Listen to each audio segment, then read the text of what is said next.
Operation Frantic was a series of 7 shuttle bombing operations during World War II conducted by American aircraft based in Great Britain and southern Italy, which then landed at 3 Soviet airfields in Ukraine.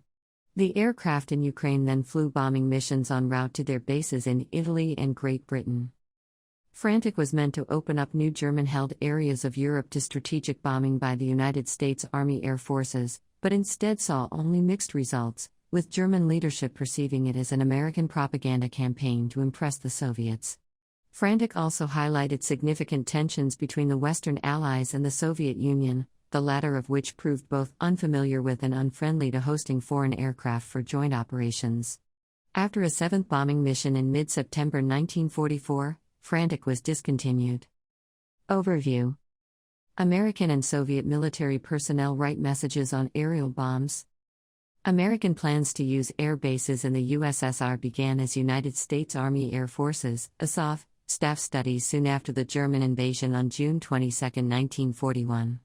After the Japanese attack on the United States on 7 December, the concept was expanded to hit the Japanese home islands from Siberia.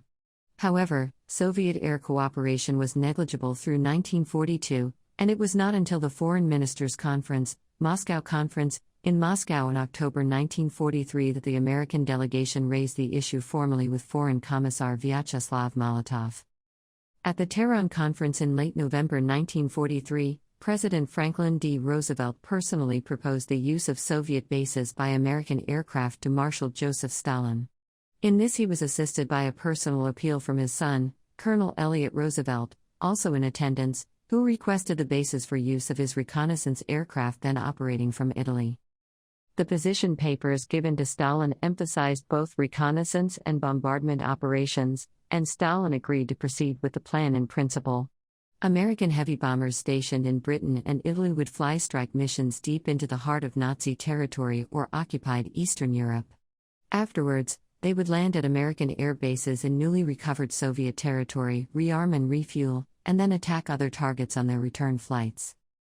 Operation Frantic, originally known as Operation Baseball, was intended to permanently establish 3 heavy bomber groups in Soviet territory, but only a small contingent, about 1,300 men, was eventually detached to the American bases in the USSR.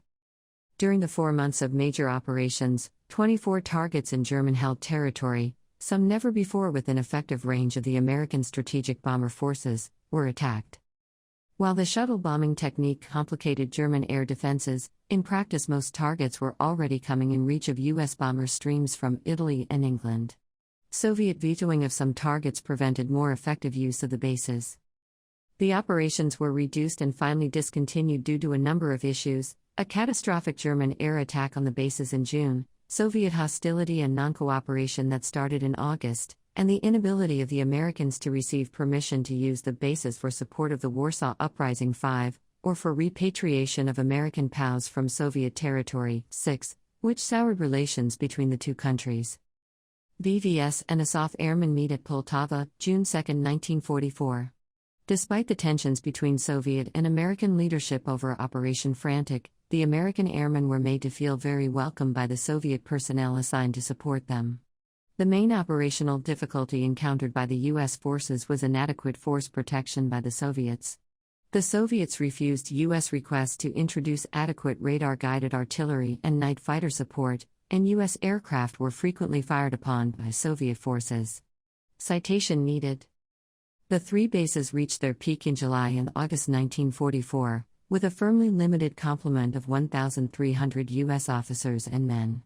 By October, operations were put on a skeleton crew basis, with a winter contingent at Poltava only of about 300. Americans remained there until evacuation after V-Day. Operation Frantic has greater historical importance for the development of Soviet-American relations than for its effect on Germany's war effort. Starting out with high hopes, it eventually set a discordant note that foreshadowed the Cold War. Objectives: the ability to hit distant German targets was not the only, or even the primary, American objective for Operation Frantic.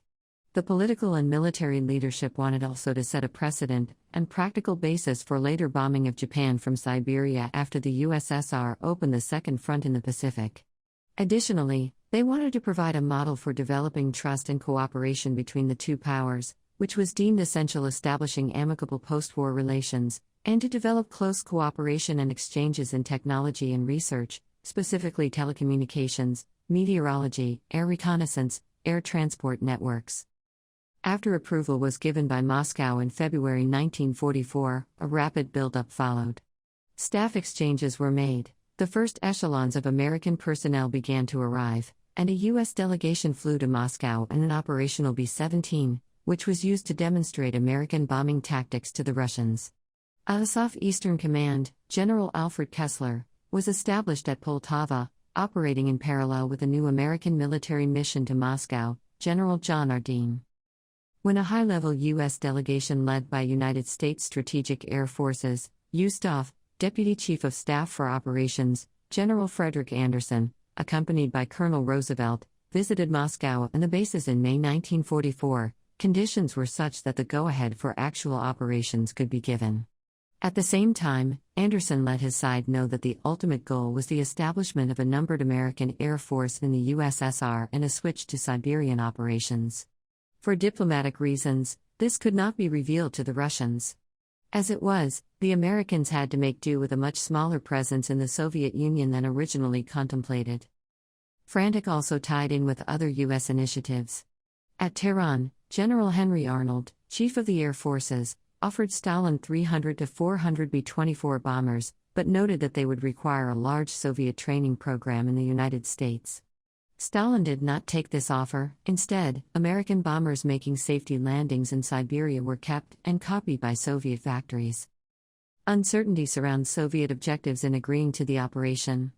Unlike the Americans, the USSR had no doctrine of victory through aerial bombardment, and had only a rudimentary long-range air force. Furthermore, when the survival of the USSR was in doubt, Marshal Stalin refused offers of air support, demanding instead maximum Lend-Lease deliveries. By the time Stalin finally agreed to activate the plan, in a meeting with U.S. Ambassador W. Avril Harriman on February 2, 1944, Soviet victory was assured. Indications are that Stalin wished to obtain all possible information about superior American technology, and assigned officers with the stated objectives of learning as much as they could about U.S. equipment and concepts of operation. For example, the USSR demanded and obtained the secret Norden bomb site, and also obtained wide photographic coverage of Europe from American aircraft. However, this objective cut both ways, for the Azov also learned of the extreme vulnerability of the USSR to air attack, and of the primitive technical and infrastructure conditions prevailing on the Soviet side. Airfields. After meeting with Stalin on February 2, 1944, Harriman radioed back that Stalin approves project limited to 200 bombers and 6 airfields. In the end, only 3 bases were set up. In haste, the United States Strategic Air Forces in Europe established a headquarters detachment at Poltava Airfield, in Poltava region in the Ukrainian SSR in late April, 1944. Poltava was designated as Azov Station 559 for security purposes and was thus referred to in all messages and written correspondence. Poltava was one of 3 Ukrainian installations operated by Headquarters, Eastern Command Azov. The others were Pyryatan Airfield, off 560, and Mirhorod Airfield, off 561. All 3 bases were situated along the Kharkiv-Kiev Railway and were already far behind the front.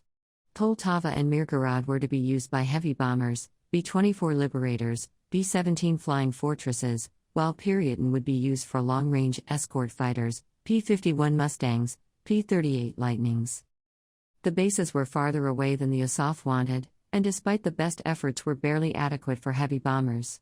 Soviet infrastructure was not up to Western standards, the spring season turned everything into a sea of mud, and the retreating Germans had destroyed whatever they could. At Poltava, the Germans left behind a large headquarters building, but it was booby-trapped with a radio-controlled bomb that was, however, discovered in time. Citation needed. Also, the American officers found themselves dealing with an unfriendly and suspicious Soviet bureaucracy. In general, U.S. officers agreed that the Red Air Force was cooperative and eager to assist, but the political structure was obstructionist and a source of interminable delays and problems. After August to September, the Soviet attitude became universally hostile, and by 1945 the small American detachments left in great bitterness. Winston Churchill had not been very enthusiastic about Frantic, believing that it was placing a lot more trust on Stalin than was wise, and events seemed to bear him out. Heavy equipment and bulky supplies went by sea to the ports of Murmansk and Arkhangelsk in the Arctic, and then by train to the airfields in the Ukraine. Additional supplies and key personnel flew in on Air Transport Command planes from the ATC base at Mehrabad Airport, Iran. As there was no Transcaucasian Railway, additional shipping went across the Caspian to Baku. The logistical demands were enormous since almost everything had to be brought from the United States, even the high-octane aviation fuel and the steel plank runways. Delicate negotiations finally fixed a total of 42 round-trip ATC missions to make the bases operational for the OFF, and allowed an additional rate of 2 weekly support missions to sustain the U.S. contingent. The issue of flight communications eventually ended with a compromise, allowing U.S. crews to carry out navigation and radio duties with a Soviet observer resident at related communications centers.